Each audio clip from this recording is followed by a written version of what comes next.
Because we're getting into it now. Go ahead. What is the difference between preferred position and absolute position? Okay, there were like 3 or 4 things there, right? Okay, there was the preferred position. There was the absolute provision. Go ahead. Is it provision or position? Yeah, just position. Yeah, position. Oh, Okay. I got to be careful. I'm filming. Okay. It's in like the same thing as The preferred position basically says. What chapter is this? Chapter 6. Yeah, let me put the camera on you. Okay, the preferred position basically says this. The preferred position basically is saying, when you're looking at this, that if there is ever a situation where the First Amendment is being violated, the preferred position of the court is going to be to come down on the side of protecting the First Amendment.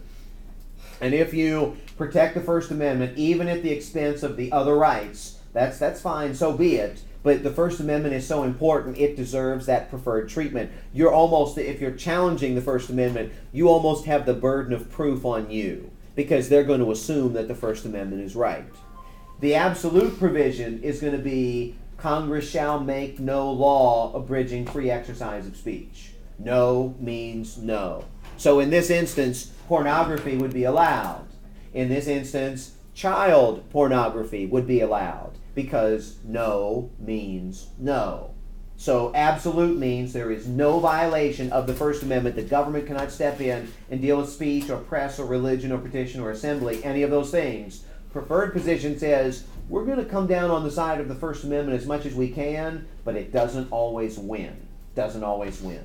So that's what we're looking at basically with those. Now, getting into speech, we started to talk about some different examples there as well. What were some of the examples, again, that we talked about when we were dealing with freedom of speech? Because there were a number of such examples. Janet Jackson. Okay, Janet Jackson. When we started talking about Janet Jackson, what was it exactly that we were talking about? About the Super Bowl scandal. The Super Bowl scandal, where evidently she had a wardrobe malfunction, as they've deemed it, and a boob appeared in the middle of the Super Bowl halftime show. Diddy, I'm sorry, 118. I had a brain freeze. But anyway, okay. So with this in mind, okay, what's the test to figure out whether something like that would be protected or not? One is prurient interest. What's the actual title of the test called? Obscenity. Okay, what was the name? The Miller test. The Miller test. Yeah, it was the Miller test. And there were 3 parts that were going to be to the Miller test. Go ahead. Prurient interest.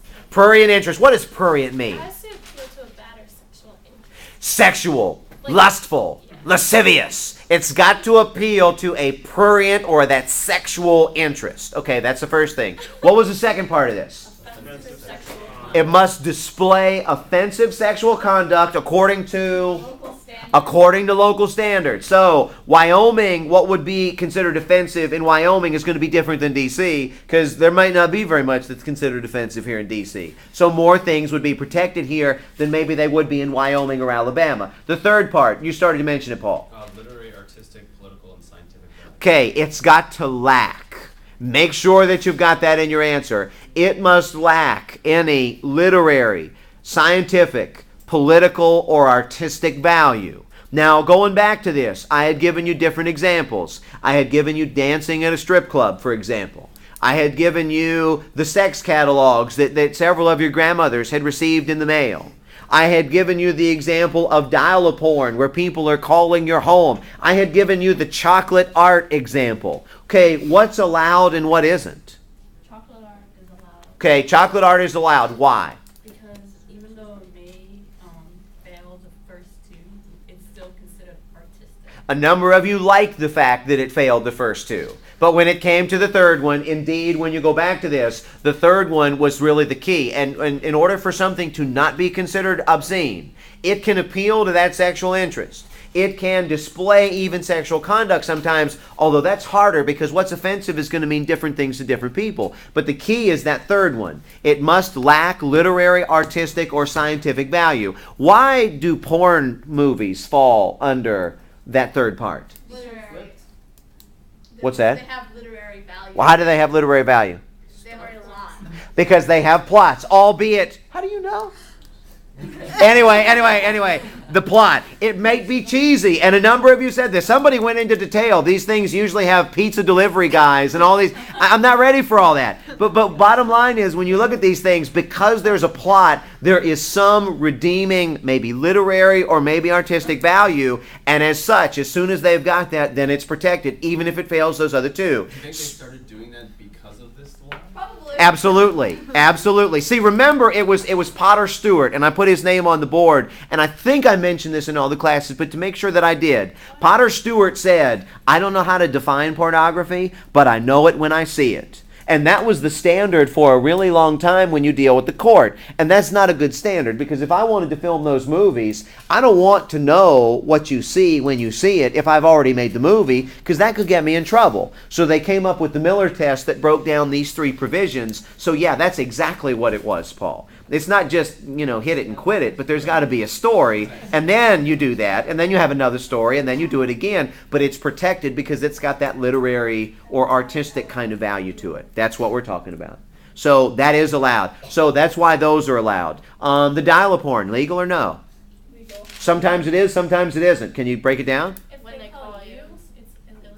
Okay, why? Because you didn't solicit them. Yeah, here's the thing. The other thing with these obscene or moral, questionably type materials, if indeed it's a situation where you choose to do this within the privacy of your own home, that's going to make a lot legal. Now, granted, if it's child porn, that's not legal, that's obscene, that's not protected. You'll get in trouble for that. But if it is considered perfectly, legitimate, if it's not considered obscene, you can do this, watch whatever in your home.